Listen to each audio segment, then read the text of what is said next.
आइए अब हम उन श्रद्धालुओं के अनुभव जानते हैं जो जगत गुरु तत्वदर्शी संत रामपाल जी महाराज जी से दीक्षा प्राप्त कर चुके हैं तथा उनके द्वारा बताए गए भक्ति मार्ग पर चल रहे हैं। नमस्कार जी। नमस्कार सर। क्या नाम है जी आपका? पुष्पा सिंह। कहाँ से हैं आप? झारखंड से। हम आपसे ये जानना चाहेंगे कि संत रामपाल जी महाराज जी से आपने कब नाम दीक्षा ली? 2011 4 मार्च। संत रामपाल जी महाराज से नाम दीक्षा लेने से पहले क्या आप कोई भक्ति साधना करते थे? हाँ जी, करते थे। हिंदू मुताबिक में जो देवी देवता का भक्ति करते थे उसी के अनुसार हम चल रहे थे, पर कोई लाभ नहीं मिल रहा था।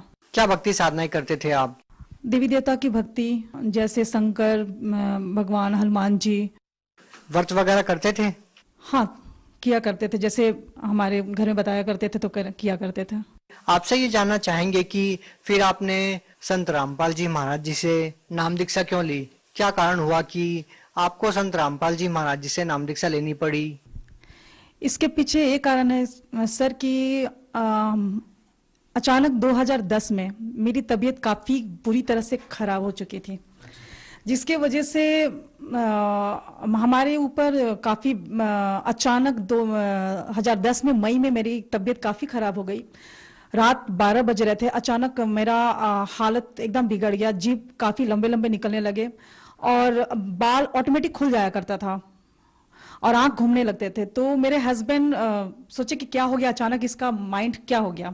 उसके बाद दूसरे दिन हुआ तो लोग जो वहाँ पर जो जिस फ्लैट में रहते थे वहाँ के जो मेंबर थे एक तो बताए कैसे उसके ऊपरी बाधा है, जिसके वजह से फिर जाकर वहाँ से जो तांत्रिक होते हैं मुस्लिम धर्म के उनको बुलाया गया, तो वो कुछ भी नहीं कर सका। यहाँ तक कि जो हनुमान जी को लोग बोलते हैं कि हनुमान चालीसा पढ़ने से भूत प्रेत भाग जाते हैं, ऐसा कुछ नहीं है, क्योंकि हमें पता है कि जब मेरे पास भूत प्रेत का बाधा होता था तो हनुमान जी को लोग पूरा जो पुस्तक था वो मेरे हाथों में दे दिया। हम हनुमान जी का पुस्तक हाथों से पढ़ा करते थे पर कुछ होता नहीं था और मेरा पूरा सर एकदम, आंख पूरा घूमने लगता था, बाल पूरा एकदम ऑटोमेटिक खुल जाता था। तो मेरे घर के सारे लोग बहुत काफी परेशान थे, एकदम काफी निराश हो गए, जिसके वजह से काफी उन लोगों को मतलब दुखों का सामना करना पड़ा। मेरे माँ पिताजी काफी रो रहे थे क्योंकि उस घर की सबसे बड़ी बेटी थे, तो जिसके वजह से वो लोग काफी दिखाने का कोशिश किए, पर कुछ दिन तक ठीक रहता था, पर ऐसा कुछ नहीं हुआ। जब वहाँ हजारीबाग में ठीक नहीं हुआ तो फिर मेरा गांव पड़ता है आरा जिला, वहां पर भी लोग दिखाएं किसी न किसी मतलब तांत्रिक से, देवी देवता से, मंदिरों में हनुमान जी, काली जी का सब जगह गए, पर वहां भी कुछ ऐसा निवारण नहीं हो सका। उसके बाद फिर वहां से वापस आए तो हमारे घर मैके जमशेदपुर पड़ता है, वहां पर भी गए तो नवरात्र सब मेरी मम्मी लोग की थी, पर ऐसा कुछ होता नहीं था। मेरा ऑटोमेटिक नवरात्र के ही दिन में मेरे पूरे मतलब 9-10 भूत प्रेत का बाधा ऐसा लग रहा था। फिर मेरी मम्मी बहुत घबराई, फिर एक मुस्लिम धर्म के तांत्रिक के पास लेकर गई, जिससे पता चला कि मेरे अंदर 7, 8, 10 भूत थे। तो जिसके वजह से वहां पर मतलब कुछ दिन तक तो ठीक रहे, 1-2 महीना तक। उसके बाद फिर मेरा वही स्टार्ट होने लगा। फिर दोबारा 2011 में मेरा फरवरी मार्च में मेरे अचानक तबीयत काफ़ी खराब हो गया, क्योंकि 26 जनवरी 2011 में नेशनल गेम लगा हुआ था रांची में, जिसकी वजह से हम वहाँ पर कोच का काम करते थे। मेरी अचानक तबीयत काफ़ी खराब हो गई, जिसकी वजह से मेरी मम्मी तुरंत जमशेदपुर लेकर गई। वहाँ पर मेरी हालत खराब होने की वजह से तांत्रिक के पास गया। वहाँ पर जितने भूत प्रेत था वो निकालने का कोशिश करता था। उसमें से एक कुल देवता थे हमारे जो घर के, मम्मी पापा के घर के मायके घर कुल देवता थे, अनजान बाबा जिनका नाम था। तो वो उस तांत्रिक से नहीं निकल रहा था। उसने पूरे डंके के चोट पे बोल दिया कि अपने बेटी को तू बचा नहीं सकता, चाहे तू कहीं भी किसी भी कोना में पृथ्वी के किसी भी चल जाओ, नहीं बचा सकता है। अगर तुम्हारी बेटी बच सकती है तो सिर्फ एक ही जगह बच सकती है, हरियाणा में बापों का बाप बैठा है, यानी वो परमात्मा बैठा है, वहां पर ही तुम्हारी बेटी बच सकती, नहीं तो कहीं भी किसी भी धरती के कोने पर, क्या पूरे ब्रह्मांड में नहीं बचा सकता, सिर्फ हरियाणा में ही जाएगा तो तुम बचा सकते हो। किसने बोला ये मेरे जो अंदर भूत था, कुल देवता अनजान बाबा का नाम से, वो फेमस था, तो उसने कहा। क्या उससे पहले आप लोगों ने संत रामपाल जी महाराज जी का नाम सुना था? नहीं, नाम नहीं सुना था। इसके वजह से हम काफी परेशानियों से घिरे हुए थे। ये कब की बात है? ये 2011 की बात है। इससे पहले आपने कभी संत रामपाल जी महाराज जी का नाम नहीं सुना था? नहीं, 2010 में मेरे हस्बैंड को बुक मिली हुई थी, जो उन्होंने हमें बताया नहीं था कि ज्ञान गंगा पुस्तक उनको मिल चुका है, क्योंकि ट्रेन में वो लेकर आए और फिर वो वैसे ही घर में रख दी। आपको बाद में पता चला? हाँ, 2011 में जनवरी के समय में उस बुक को अचानक, हम जैसे हस्बैंड वाइफ दोनों जॉब करते हैं, तो मेरा लेजर पीरियड था, तो मेरा खाली पीरियड था, तो हम सोचे कि इस बुक में क्या है, ज्ञान गंगा नाम में कुछ डिफरेंट बुक है, तो उस बुक को हम लेकर गए। दरअसल हम आपसे ये जानना चाहते हैं कि संत रामपाल जी महाराज जी का नाम, जो आपके अंदर जो प्रेत आत्मा थी, जिनको आप बता रहे हैं कोई बाबा थे, उन्होंने कहा कि संत रामपाल जी महाराज हरियाणा में कोई संत है, ऐसा महात्मा है जो आपकी इस भूत प्रेत की बाधा को ठीक कर सकता है। तो हम आपसे ये जानना चाहते हैं कि आपके पति को जो पुस्तक मिली थी, क्या उस टाइम पे आपको पता चल चुका था संत रामपाल जी महाराज जी ही आपकी इस समस्या को दूर कर सकते हैं? ये पुस्तक 2010 में अगस्त में मिला ट्रेन में, जो मैं पढ़ नहीं सकी थी, उसको ठीक जनवरी में मैंने 2011 में पढ़ा। उस पुस्तक को पढ़ने के बाद बहुत सारा चमत्कार पड़े हुए थे।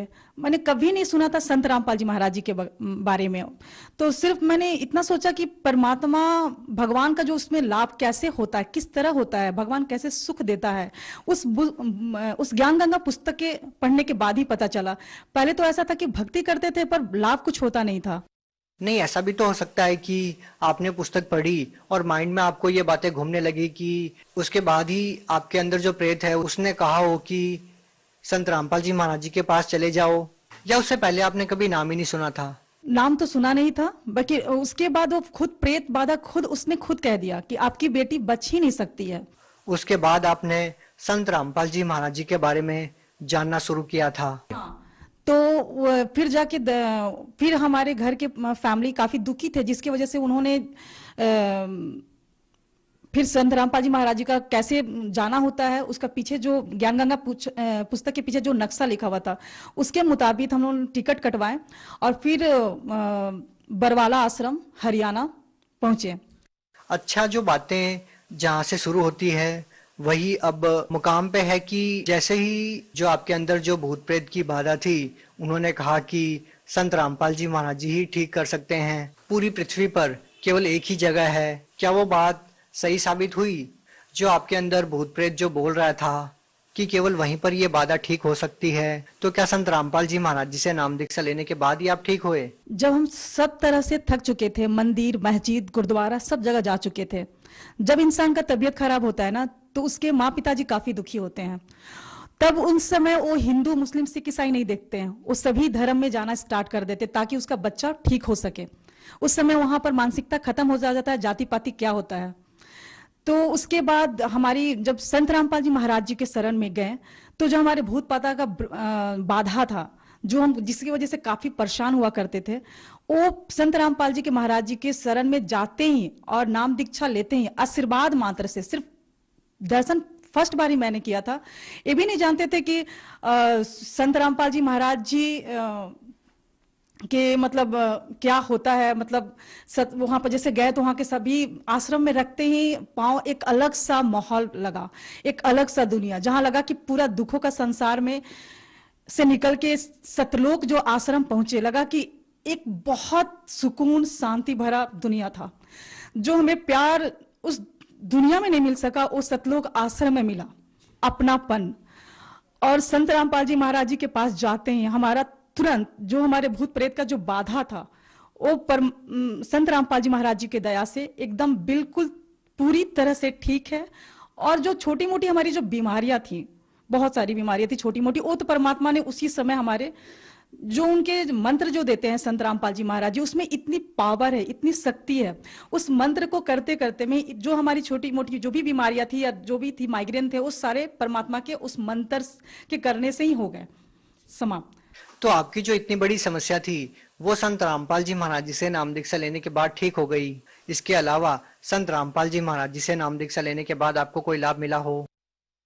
ऐसे तो संत रामपाल जी महाराज से जुड़ने के बाद भगवान क्या होता है, कैसे सुख देता है, ये संत रामपाल जी महाराज जी के शरण में आने से पता चला। जैसे सभी संत कहा करते थे कि सबका मालिक एक है, और कहीं कहीं पढ़ा भी करते थे, किसी मंदिर में या ट्रक के पीछे पढ़ा करते थे कि सबका मालिक एक है, पर किसी ने उसका नाम नहीं बताया कि वो मालिक है कौन। संत रामपाल जी महाराज जी विथ प्रूफ के साथ ये साबित करते हैं कि वह पूर्ण परमात्मा, सबका मालिक एक है, जिसका नाम कबीर है। तो वो पूरे सभी धर्मों से रिलेटेड जितने बुक है, गुरु ग्रंथ साहिब, गीता, बाइबल, वेद, उस सबसे निकाल के पूरा प्रूफ के साथ वो साबित किए हैं कि सुप्रीम परमात्मा सिर्फ कबीर परमेश्वर है। उसकी भक्ति करने से ही संपूर्ण लाभ मिलता है।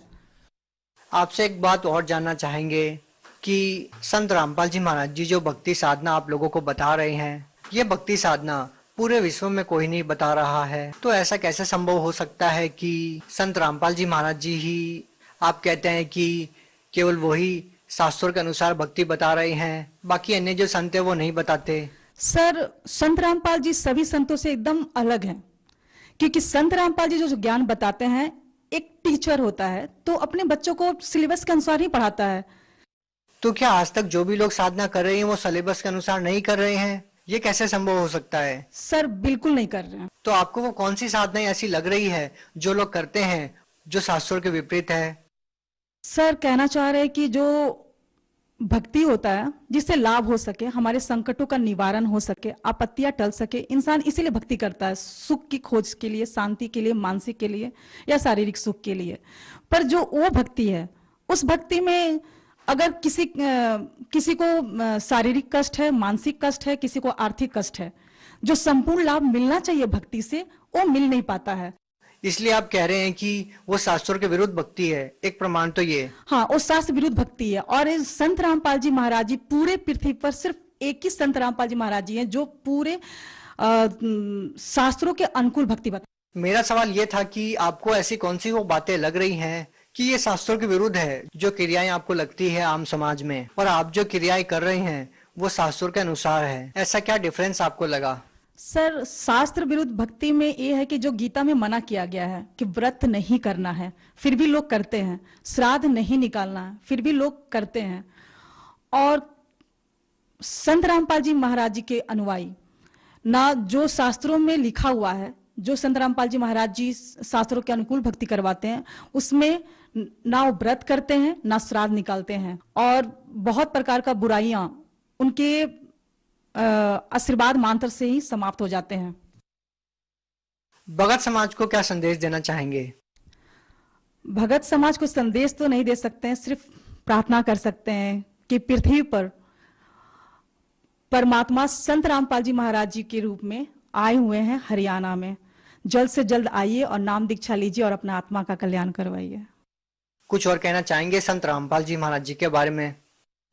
संत रामपाल जी महाराज जी वो संत हैं जो, एक बेटी होती है तो बहुत लोग दुखी हो जाते हैं, तो संत रामपाल जी महाराज जी के अनुयायी ना दहेज लेते हैं ना दहेज देते हैं। संत रामपाल जी के महाराज जी के विचारधारा से जो उनके अनुयायी दहेज ना लेते हैं ना देते हैं, वो काफी खुश है, क्योंकि उसमें 1 रुपया भी दहेज ना लिया जाता है ना दिया जाता है। इसीलिए आज एक बेटी माँ बाप के लिए बोझ नहीं है। जो सरकार नहीं कर पा रही है, वो संत रामपाल जी महाराज जी अपने सत्संग के माध्यम से, अपने विचारधारा के माध्यम से समाज में जो फैली हुई बुराई है, नशा, दहेज प्रथा और अनेकों बुराइयां जो होती है, वो संत रामपाल जी महाराज जी दूर कर रहे हैं। आपके परिवार में और कौन जुड़ा हुआ है? हमारे परिवार में हमारे हस्बैंड और बेटा बेटी।